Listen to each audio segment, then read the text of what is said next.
Dahil sinasabi, nababayaran ang posisyon sa Coast Guard. Pera din ang umiiral, nagkabayaran dito, the power of bribery were all around us, that Filipinos, especially elected and appointed officials, accepted the bribe without really knowing that they were already selling our sovereignty and our territory. Even our Philippine Statistics Authority, the requirement for the late registration was relaxed. Thereby, the easy access for birth certificate for Chinese was done without haste. The service provider of PSA is Unisys, with link with the Chinese corporation Lenovo. Madaling makakuha ng Philippine passport dahil madali na ang pagkuha ng birth certificate. Thousands of Chinese were issued Filipino passport. Even our students' visa, issued by different agencies, and special resident visa, and the retirement visa, and also yung AEP. Sinakop na talaga tayo ng China, yung hindi nila alam na China tayo na. Pagising natin ng umaga at China na tayo at province of China ang Pilipinas. Alright, pagpapatuloy natin ang ating dito.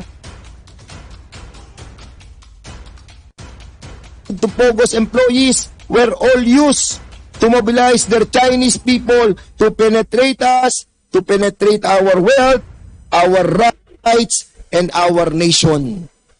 Yung mga uniforme na nakita sa PORAC na may People's Liberation Army seal is an indication that Chinese military people are running the show in these facilities. Sinisimulan na po tayo ng kanilang operasyon using our own resources. Sa madaling salita, kinigisa tayo sa sarili nating mantika. Ang lahat na nangyayaring ito na may kinalaman ang mga Chinese ay isang bagay na di natin dapat isawalang bahala.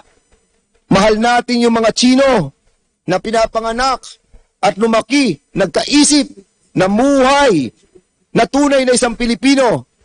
Sila man po ay hindi dugong Pilipino, subalit sila naman po ay pinili na maging Pilipino sa isip, sa salita, at sa gawa. Tama ang Pangulo ng ating bansa, Ferdinand Bongbong Marcos. The pivotal decision of the President turning not away from China but in the middle and put the primary interest of this nation first deserves high respect and accolade. Salute. We may have been involved to these different elements of silent invasion without us knowing it. Pero ngayong alam na po natin, tama na, tigilan na po natin to. This is not about money anymore. Not about power too. But this is about our freedom. Kailan tayo kikilos at magkakaisa kung tayo ay nasakop na tulad ng ginawa ng Britanya sa kanila.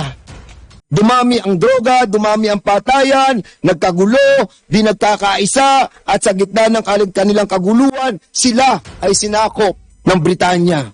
Matuto na sana tayo sa kasaysayan. Even our own history, 300 taon tayong sinakop ng Kastila, sinakop tayo ng Hapon, sinakop tayo ng Amerikano.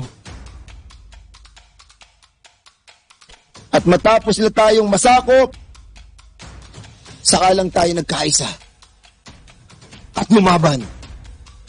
Never again. Let's be united and maintain our freedom. Maraming salamat at naway gabayan tayo ng Ama na lumikha ng langit at lupa. Alright guys, ayan, napakinggan at napanood po natin. Totoo yan. Baka isa-isa na tayong mawawala. At yung mga lupa natin, binibili na ng mga China.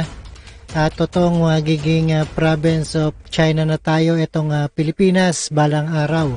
At maraming salamat sa panonood at pagkikinig dito kay Rob Trip, and see us again sa ating reaction video. Thank you guys.